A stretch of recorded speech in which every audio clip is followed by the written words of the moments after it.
An old man sat with his grandson by the campfire, gazing into the dancing flames, and with a sparkle in his eye, the old man looked at the young boy and began telling him a story. Legend has it that there's a fight going on inside each of us between two wolves. One wolf is evil, filled with anger, envy, sorrow, regret, greed, arrogance, and ego. And the other wolf is good.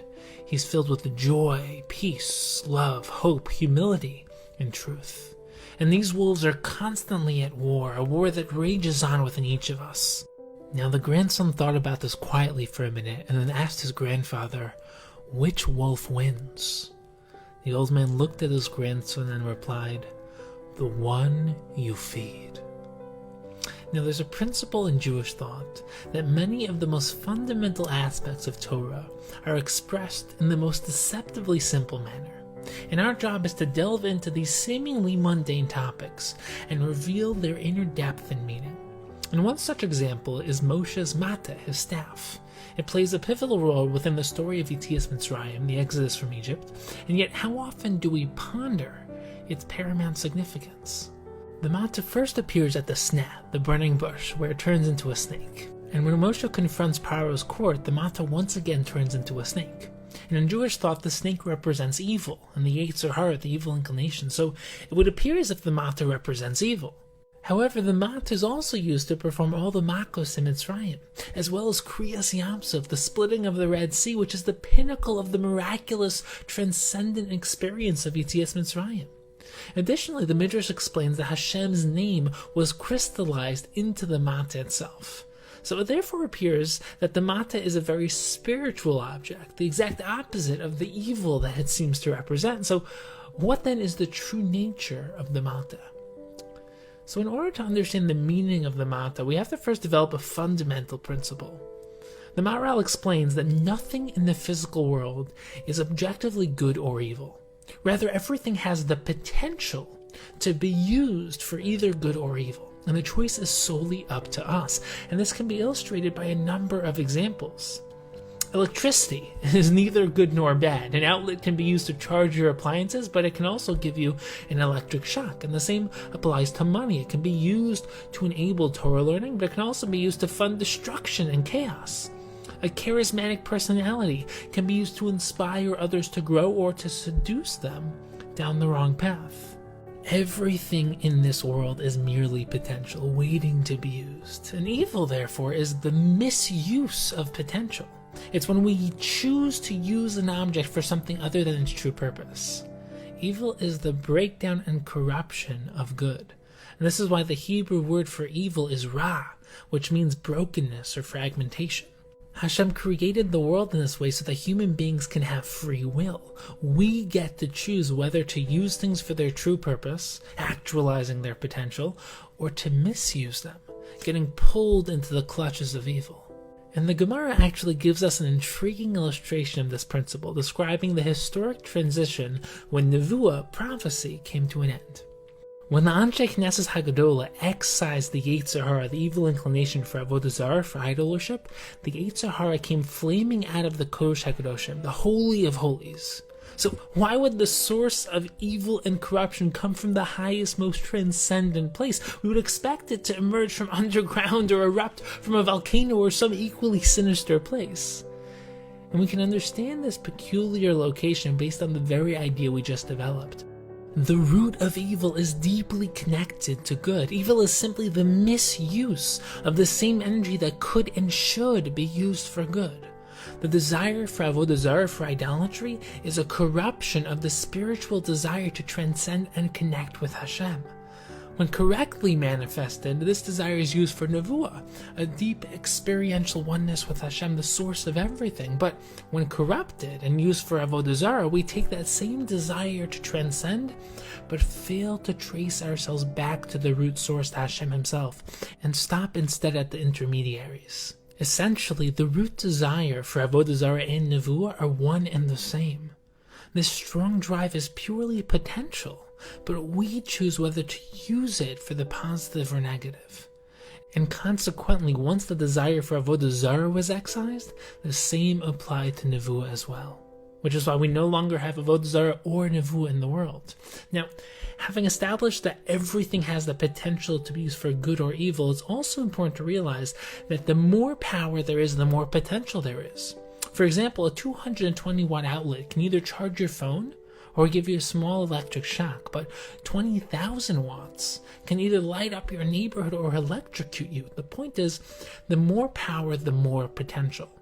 And of course, this results in an important principle, because the value of any power is only in as much as it can be controlled. Otherwise, the more power you have, the more destruction you'll have, as we often see with nuclear energy and money. I mean, just think about giving a child the power to cross the street by himself.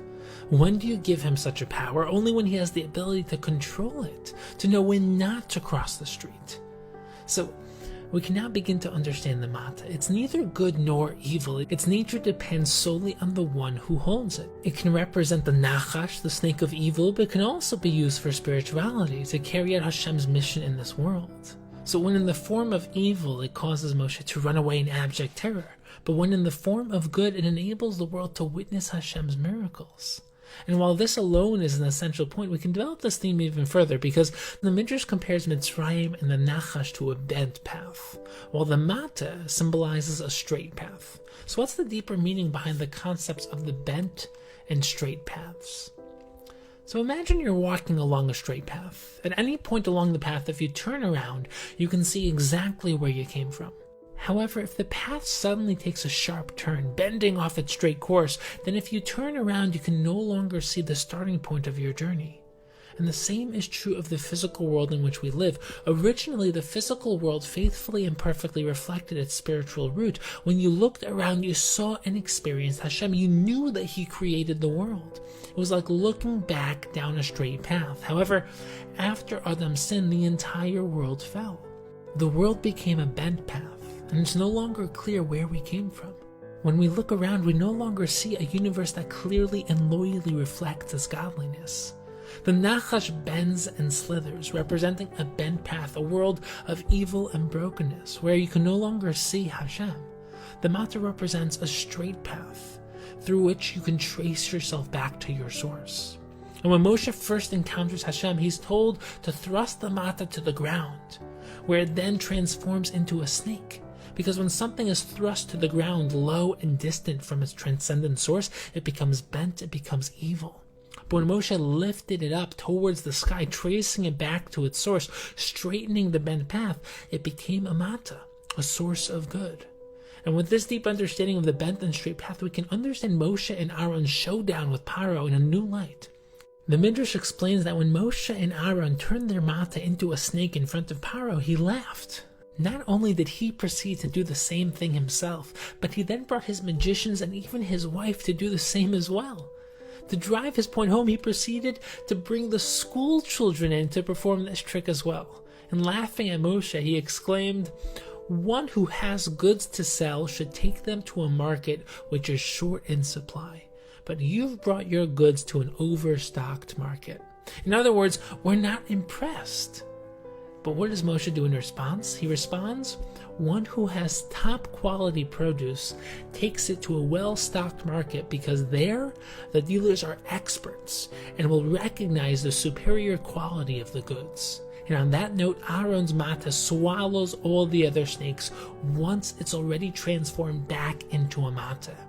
And the deep explanation behind this cryptic scene is not just that Moshe overcame Paro in Mitzrayim. Because remember, the Midrash explained that the snake in Mitzrayim represent the bent path. The Mata represents the straight path. It doesn't say that Moshe and Aaron's snake swallowed Paro's snakes.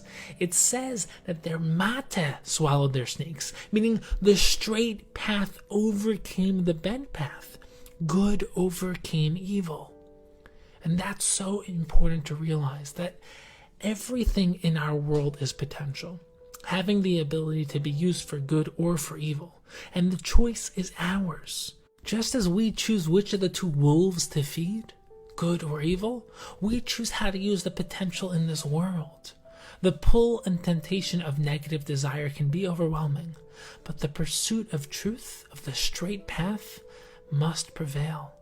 We each get to choose who we will become, So let's be inspired to straighten the bent path, to build clarity from confusion, oneness from brokenness, and bring the world to its ultimate destination.